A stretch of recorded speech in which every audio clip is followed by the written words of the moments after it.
The first time Livia Moreau asked me for a private photograph, my camera was already packed. The poster shot was done. The lens cap was on. The rain had stopped against the windows, and every professional reason for me to stay had disappeared. Then she said, "Take one more?" I turned around. She was standing beside the grand piano in a deep green silk dress, her dark curls loose around her shoulders, her bare feet on the wooden floor. She looked at me like the next photograph had nothing to do with the concert. "One more for the poster?" I asked. Her smile barely moved. "No," she said. For me, a pause. Before I lose my nerve. The old metronome on the shelf ticked once, then stopped. I should have left. Instead, I looked at her mouth. Livia noticed. "Don't," she whispered. "Don't what?" "Look at me like you already know what I'm about to ask." I didn't know, not exactly. But I knew the night had changed the moment she removed the silver hairpin from her hair and placed it on the piano like a weapon she no longer wanted to hold. That was the thing about Vittoria's jobs. They always began with an address. They always ended with a woman asking for something that was not in the brief.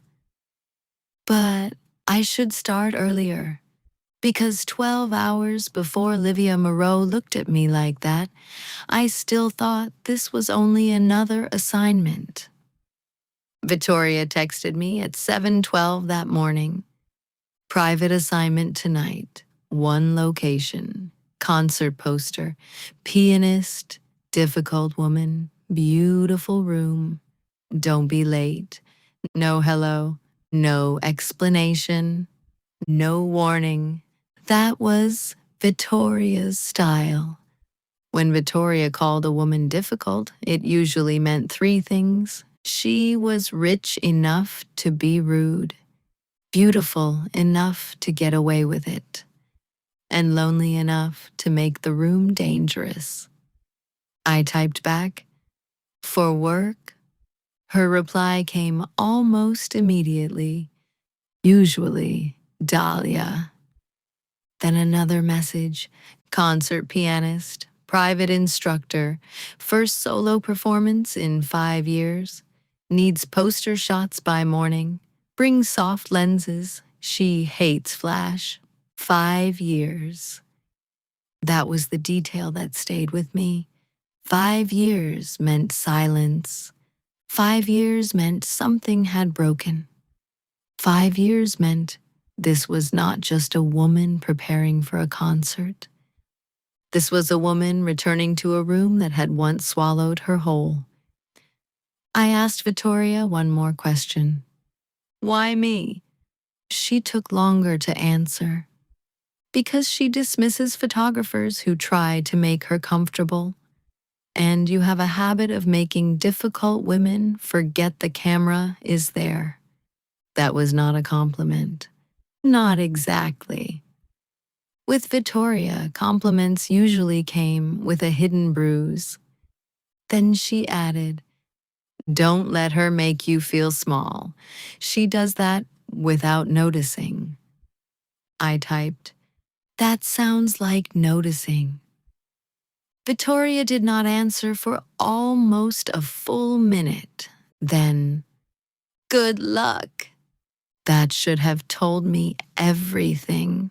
Livia Moreau lived on the 4th floor of an old building with a brass entrance door, a narrow staircase, and the kind of silence that makes your own footsteps sound guilty.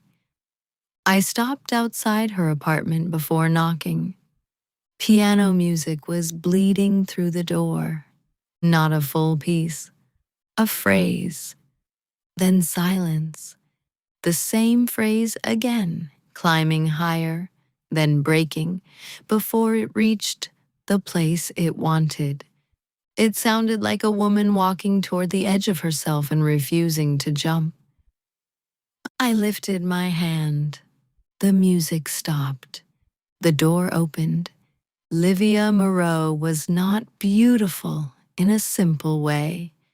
She was the kind of beautiful that made you check your posture.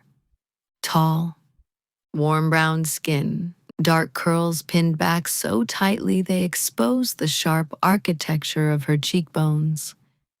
Black trousers, cream silk blouse, sleeves rolled to her elbows, bare feet, small gold hoops, and a silver hairpin holding her hair in place like a warning.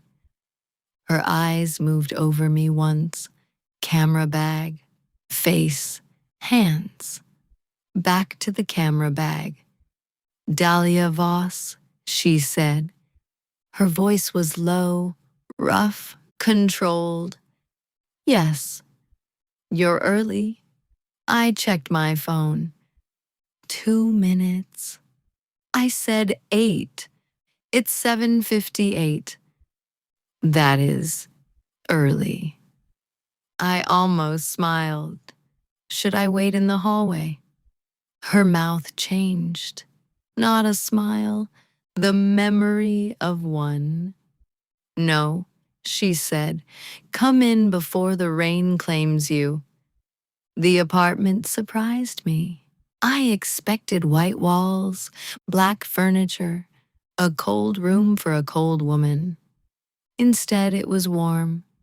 Dark wood floors, tall windows, plants leaning toward the glass, books stacked on chairs and tables, and in the center of the living room, a grand piano, polished and heavy, waiting like it knew more than either of us wanted to say.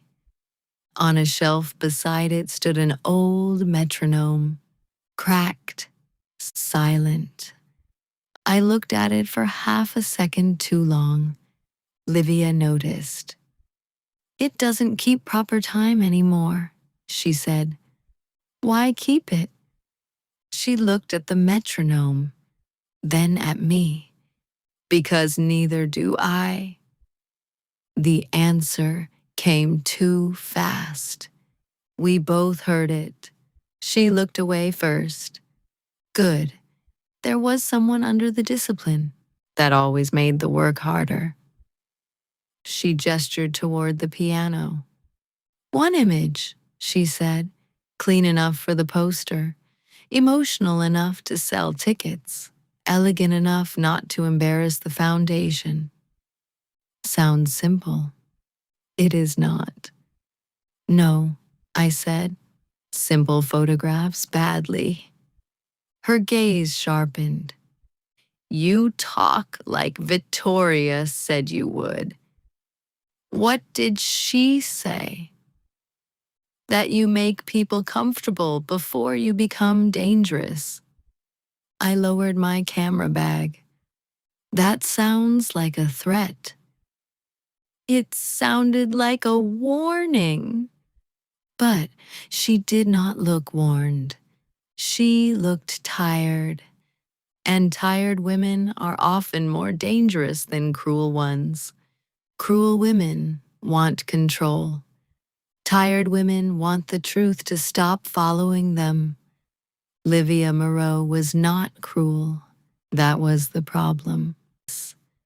Livia stood beside the piano, sat at the bench, held sheet music, refused to hold it, looked out the window, looked at the keys, looked anywhere except the place where the photograph actually was.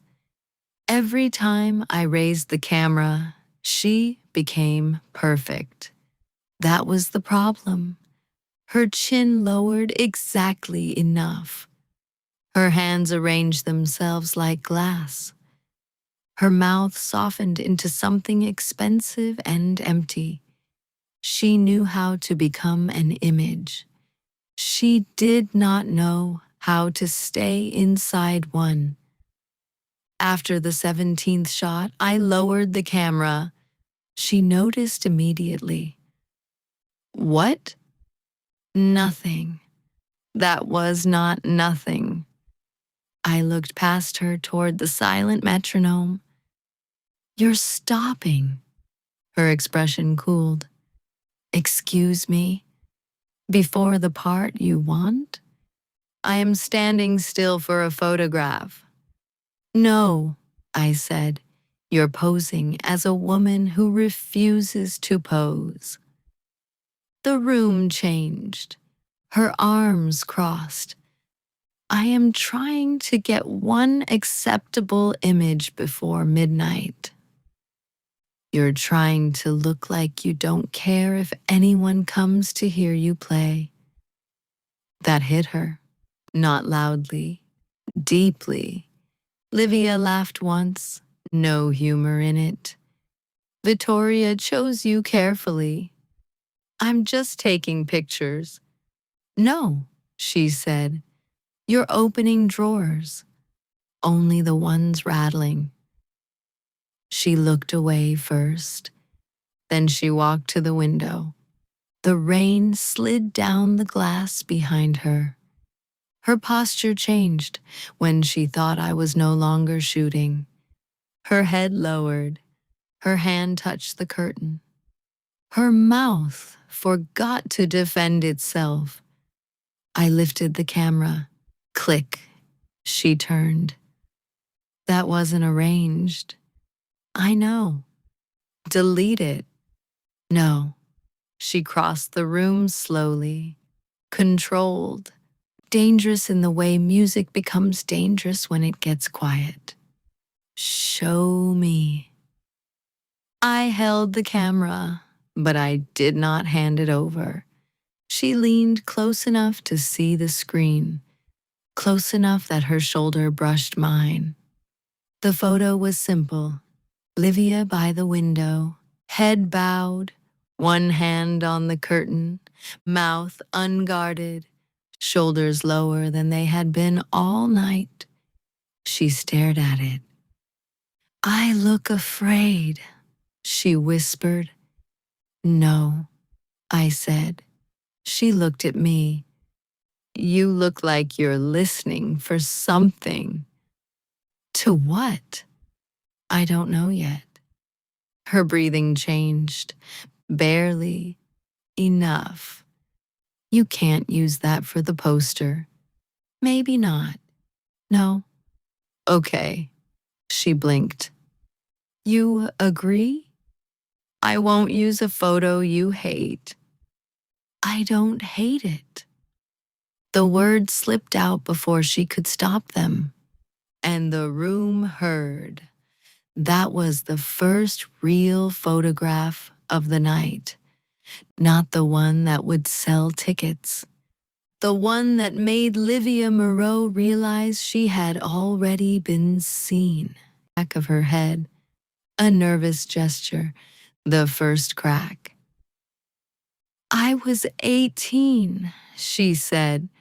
She looked at the piano, not at me.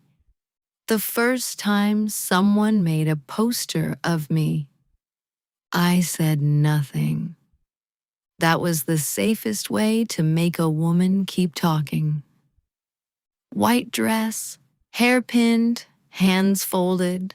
I looked obedient enough to be called gifted. Obedient? My teacher loved it. My mother loved it. The sponsors loved it. And you? I hated it. Why? Because I knew what they wanted before I ever touched the piano. What did they want? Her fingers brushed the keys without pressing them. A prodigy, a miracle, a disciplined girl with no hunger in her body. The sentence changed the apartment, made the piano feel less like an instrument and more like a witness. I should have said something gentle. Instead, I said, "And tonight?" Her eyes lifted. "Tonight what? What do you want them to see?" She stared at me for a long second, then looked away. That is not your question. It is exactly my question. No. Your question is lighting, angle, delivery format. My question is why a woman who plays like that keeps stopping before the part she wants. Silence. Too much of it. Then she turned toward the hallway. I need to change. For the poster. For another option. She stopped at the door frame. Don't photograph the apartment while I'm gone. I won't. And don't look at the old programs. I already did. Her mouth twitched. You are impossible. I've heard that. From Vittoria. Frequently. When she disappeared, the room became too intimate. The piano, the teacup, the old programs, the metronome, the silver hairpin now lying on the piano lid like a weapon finally put down. I wanted to photograph it. I didn't. She had asked me not to. Some kinds of intimacy begin with restraint. When Livia returned, the room forgot how to breathe. The curls were loose now, long, dark, wild around her shoulders. She wore a deep green dress with long sleeves and soft fabric that caught the lamplight like water. She looked less like a concert pianist, more like the woman who existed after the applause died. I tried to keep my face professional. I failed, she noticed. Is it too much? No, I said. It's exactly enough. Color rose under the warmth of her skin. I wore it once in Lisbon, she said. The review said I looked dressed for seduction instead of Chopin. Who wrote that? A man with no rhythm. I laughed. She did too. Then the laugh faded. I never wore it again. I moved the lamp closer to the piano. Sit. Her eyebrows rose. Pardon. At the piano. Sit. That sounded like a command. It was. From me, felt different enough to consider. The green dress turned almost black in shadow, then alive where the lamplight touched it. Hands on the keys, I said. I'm not playing. I didn't ask you to. Her eyes held mine as she lifted her hands and placed them on the piano. Look at the keys. Click. Now the window. Click. Now me. She looked. The first frame caught her guard. The second caught her challenge. On the third, I lowered the camera because her face changed, not into a pose, into a question. You stopped, she whispered. I got it. Show me. She stood. We met beside the piano bench, the camera between us like a small glowing secret. The photo was imperfect, too warm, too soft, her gaze almost too direct. But it was there. Livia, not the saint, not the prodigy, not the teacher, the woman who wanted. She covered her mouth with one hand. Oh, real, I said. Her eyes moved from the screen to me. The camera had done its job.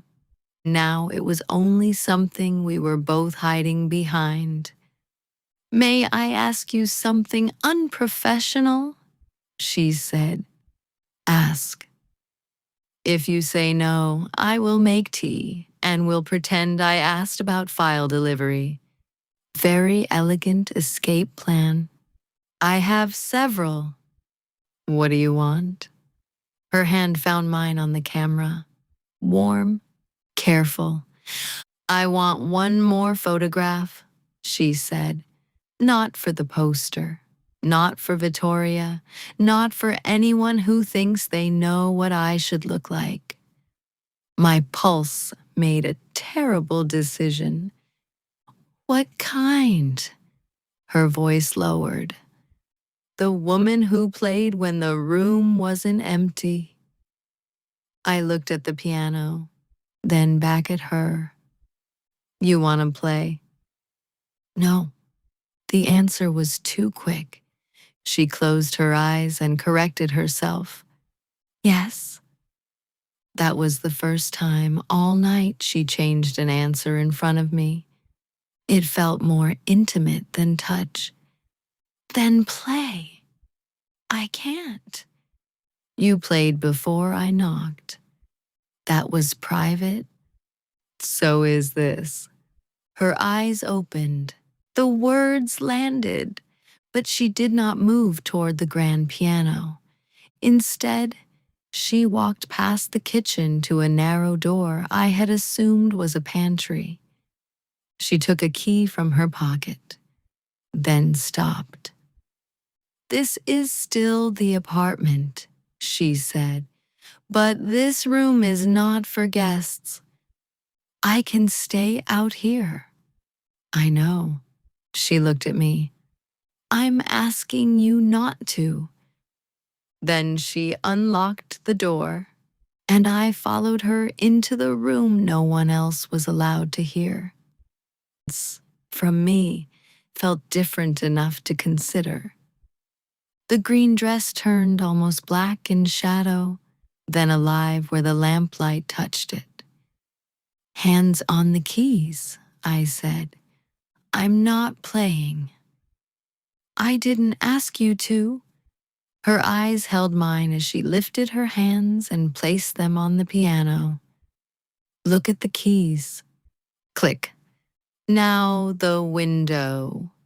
Click. Now me. She looked. The first frame caught her guard. The second caught her challenge.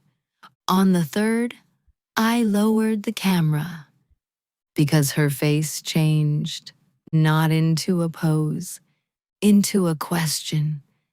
You stopped, she whispered. I got it. Show me. She stood. We met beside the piano bench, the camera between us like a small glowing secret.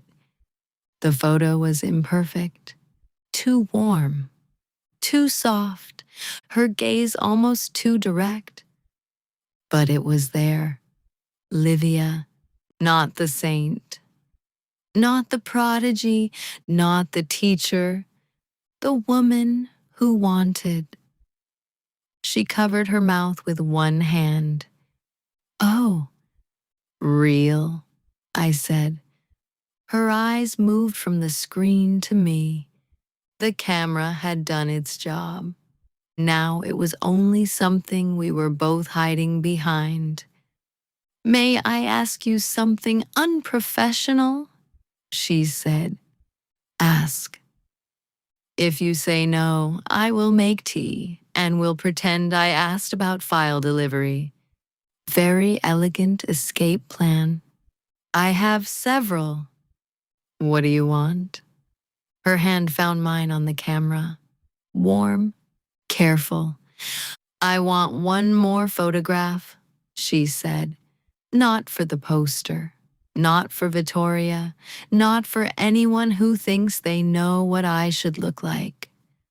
My pulse made a terrible decision. What kind? Her voice lowered. The woman who played when the room wasn't empty. I looked at the piano, then back at her. You want to play? No. The answer was too quick. She closed her eyes and corrected herself. Yes. That was the first time all night she changed an answer in front of me. It felt more intimate than touch. Then play. I can't. You played before I knocked. That was private. So is this. Her eyes opened. The words landed, but she did not move toward the grand piano. Instead, she walked past the kitchen to a narrow door I had assumed was a pantry. She took a key from her pocket, then stopped. "This is still the apartment," she said, "but this room is not for guests. I can stay out here." "I know." She looked at me. "I'm asking you not to." Then she unlocked the door, and I followed her into the room no one else was allowed to hear. From me felt different enough to consider. The green dress turned almost black in shadow, then alive where the lamplight touched it. "Hands on the keys," I said. "I'm not playing." "I didn't ask you to." Her eyes held mine as she lifted her hands and placed them on the piano. "Look at the keys." Click. "Now the window." Click. "Now me." She looked. The first frame caught her guard. The second caught her challenge. On the third, I lowered the camera because her face changed, not into a pose, into a question. "You stopped," she whispered. "I got it." "Show me." She stood. We met beside the piano bench, the camera between us like a small glowing secret. The photo was imperfect, too warm, too soft, her gaze almost too direct. But it was there. Livia, not the saint, not the prodigy, not the teacher, the woman who wanted. She covered her mouth with one hand. "Oh, real?" I said. Her eyes moved from the screen to me. The camera had done its job. Now it was only something we were both hiding behind. "May I ask you something unprofessional?" she said. "Ask." "If you say no, I will make tea and will pretend I asked about file delivery." Very elegant escape plan. "I have several." "What do you want?" Her hand found mine on the camera. Warm, careful. "I want one more photograph," she said. "Not for the poster, not for Vittoria, not for anyone who thinks they know what I should look like." My pulse made a terrible decision. "What kind?" Her voice lowered. "The woman who played when the room wasn't empty." I looked at the piano, then back at her. "You want to play?" "No." The answer was too quick. She closed her eyes and corrected herself. "Yes." That was the first time all night she changed an answer in front of me. It felt more intimate than touch. "Then play." "I can't." You played before I knocked. That was private. So is this. Her eyes opened. The words landed, but she did not move toward the grand piano. Instead, she walked past the kitchen to a narrow door I had assumed was a pantry. She took a key from her pocket, then stopped. "This is still the apartment," she said, "but this room is not for guests. I can stay out here." "I know." She looked at me. "I'm asking you not to." Then she unlocked the door, and I followed her into the room no one else was allowed to hear. That felt important, not like a secret exposed, like one room of her life had finally been allowed to breathe into another. The posters still had to be chosen. The foundation still needed its image. Vittoria would absolutely send a second message if I took too long. So we sat at the small table near the window, shoulder to shoulder, the laptop glowing between us. The night appeared in small rectangles. The first poses, too perfect. The window photo, the almost smile, the green dress, the grand piano, the private room, the confession. Livia inhaled when the practice room photo appeared large on the screen. I did not speak. She reached toward the image, then stopped before touching the glass. That cannot be me. It is. I don't remember looking at you like that. I do. How?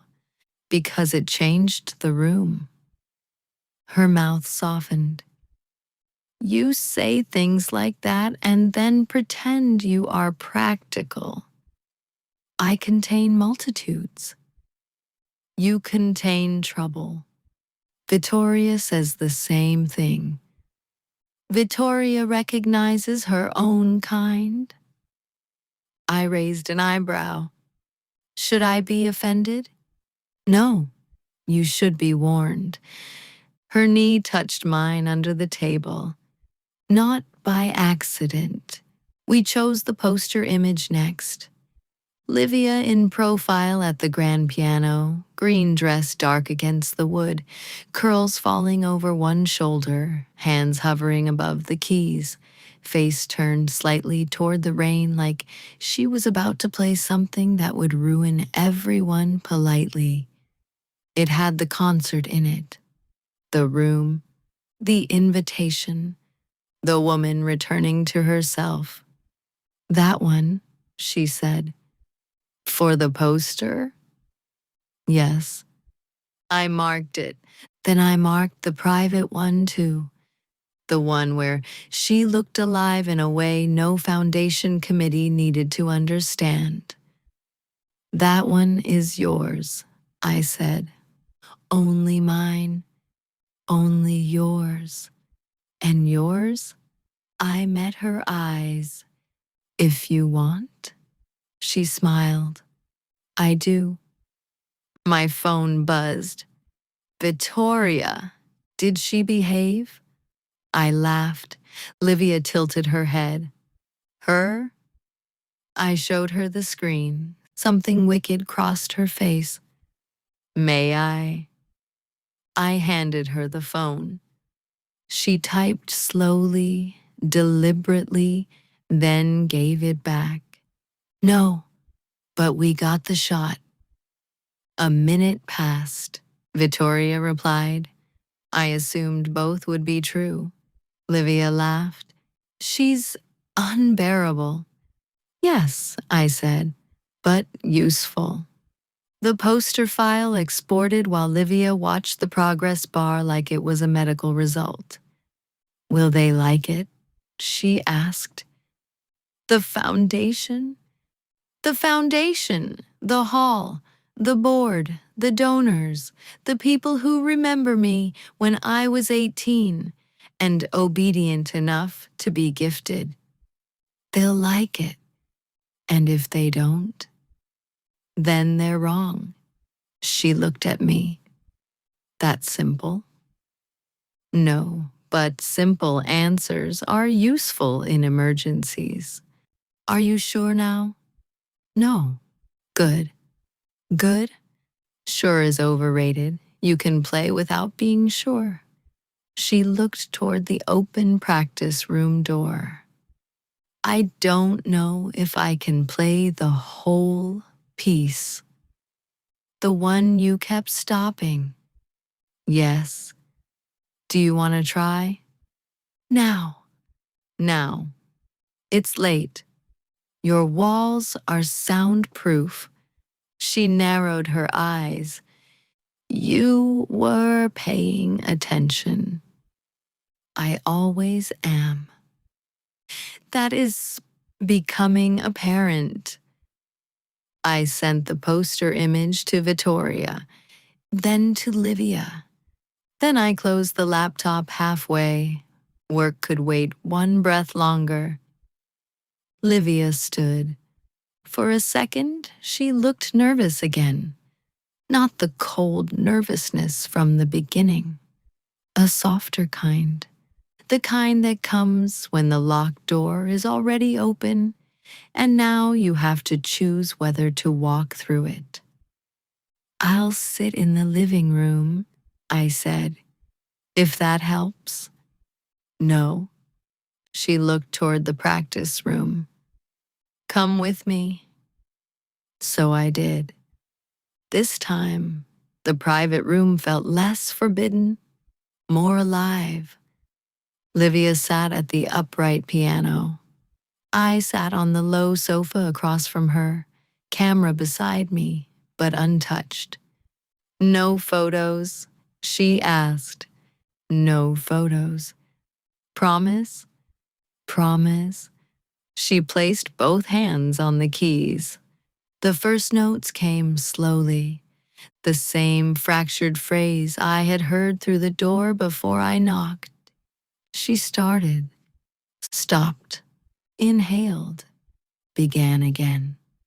When she reached the edge where she had broken before, her hands lifted. Silence. I can't. I did not rush to reassure her. So, I said, okay. Her eyes opened. Okay? Yes. You're not going to tell me to keep going. Do you want me to? She looked down at the keys. I don't know.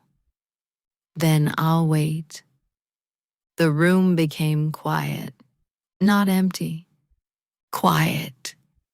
That was different. Livia placed her hands back on the keys. Say something, she whispered. What? Anything. I thought about the poster, the window photo, the silver hairpin, the way she had asked for one more photograph before she lost her nerve. Then I said, the room isn't empty. Her hands pressed the keys. The phrase began again. This time, she crossed the edge. The music changed immediately. It opened, not loudly, not dramatically, but in a way that made the small practice room feel wider than the city outside. The notes moved through the walls, the lamplight, and the places in both of us that had learned to wait before wanting too much. I sat absolutely still, not because I was afraid to break the spell, because I wanted her to know I was there, all the way there. Time became unreliable in that room. The broken metronome would have approved. There were moments when her hands trembled, moments when she almost stopped, moments when the 18-year-old prodigy tried to return and take over. But Livia kept going, not perfectly, better than perfectly, honestly. When the final note faded, her hands remained on the keys. Her head was bowed. I stayed quiet. This time, she looked up first. Was it terrible? No. Was it good? Yes. Was it beautiful? Yes. Are you saying that because I kissed you? No. Would you say it if I hadn't? Yes. She studied me like a teacher evaluating a student's lie. Then she believed me. I saw the moment it happened. Her face opened slowly, like a room where the curtains had been closed for too long. I played all the way through, she said. You did. I stopped for 5 years. I know. And tonight I played for a photographer in my practice room after midnight. Very irresponsible. Her smile trembled. Extremely. I stood. She stood too. We met between the sofa and the upright piano under the single lamp. This time, she touched me first, both hands at my waist. Careful, sure. Thank you, she said, for listening, for not applauding. That nearly broke me. Applause would have turned it into a performance. I had stayed with her after the music ended. That was different. You're welcome, I said. She kissed me again, slowly, not as relief this time, as recognition. We left the practice room door open. That mattered. Livia made tea for the third time and finally drank it before it went cold. I sat on the floor near the coffee table, packing lenses, while she sat on the sofa above me, one bare foot tucked under her, the green dress falling around her knees. She watched my hands. You're very careful with those. They're expensive. So am I. I looked up. She was smiling, not the memory of one, the real thing. Yes, I said, but you come with more complicated maintenance instructions. I am not difficult. You made me photograph a concert poster, interrogate your furniture, enter a private practice room, listen to a forbidden nocturne, and text Vittoria after midnight. That is not difficult. That is layered. Deeply layered. She looked pleased. The woman at the door would never have allowed herself to look pleased. That alone felt like a happy ending. Received, excellent. Tell Livia not to change her mind before morning. I read it aloud. Livia groaned. She knows me too well. What will you say? I typed, too late. She already approved it. Vittoria replied, almost instantly. Good, then leave before she decides to improve it. Livia laughed. Rude. She's not wrong. She is often wrong. She is rarely wrong. That is an irritating quality in a woman. You would know. Livia threw a cushion at me. It missed by half an inch, not because she missed, because she chose to. I finished packing the lenses but left the camera body out. Livia noticed. Another photo? Maybe. Of what? You. I thought we had the poster. We do. And the private one? Yes. Then why? Because you look happy. That made her stop. Completely. The smile faded, not because she was unhappy, but because the word had reached a place she did not often visit. Do I? Yes. She looked toward the dark window where her reflection sat beside mine. I don't know how to pose for happy. Don't. I'll ruin it. Probably. She looked back at me. That was not encouraging. It was honest. Her mouth curved again. I lifted the camera. She did not arrange herself. She simply sat there in the green dress with her curls loose, holding a warm cup of tea, looking at me like the night had not fixed everything, but had given her somewhere to begin. Click. The shutter sounded soft. She did not ask to see it. That told me everything. It was almost 2 in the morning. I should have gone. This time, I did not pretend the thought came from professionalism. It came from fear. Leaving would protect the night by turning it into a beautiful closed thing. A job that became a kiss, a woman who played, a photograph named Beginning. Staying meant letting the night become ordinary enough to risk being real. Livia seemed to understand that too. She stood and walked to the grand piano in the living room, not the private upright, the public piano, the one meant for the poster, the foundation, the guests, the polished version of her life. She sat at it without asking me to move, then looked over her shoulder. Will you listen to one more? I smiled. For the poster?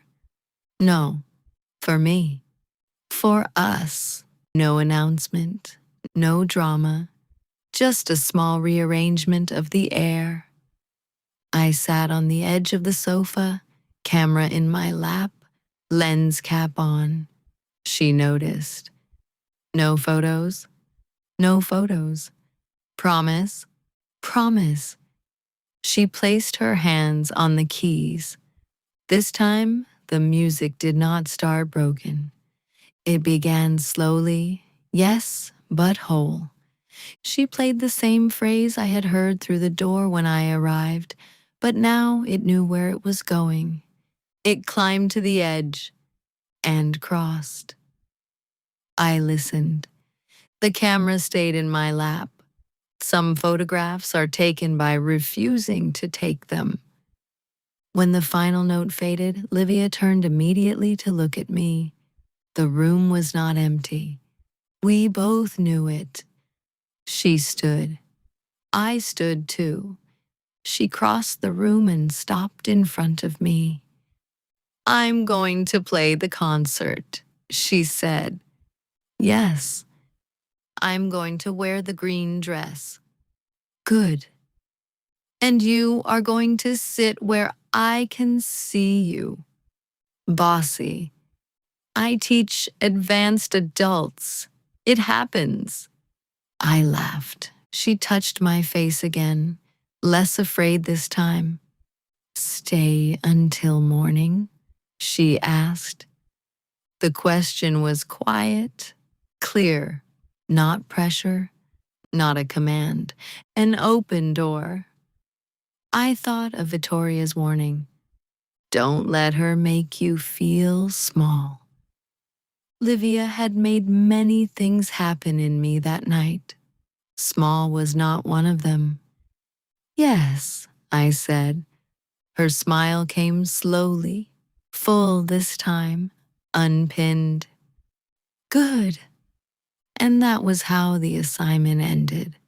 Not with applause, not with the foundation's approval, not even with the poster image that would announce Livia Moreau's return to the stage.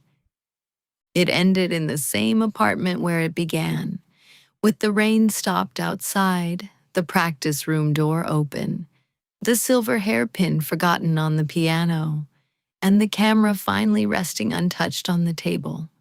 Later, when the first pale light touched the windows, Vittoria sent one final message. Did the room survive you both? I looked at the grand piano, the open practice room door, the broken metronome on the shelf. Then I typed back, "No, but it's keeping better time now." Livia stirred beside me. "Did you leave?" she murmured. "No." She smiled before she was fully awake. That was the photograph I did not take. The one no poster would ever sell. The one no private folder could hold. Livia reached for my hand. "Dahlia." "Yes." "The room isn't empty." I looked at the morning light arriving softly across the piano. "No," I said, "it isn't."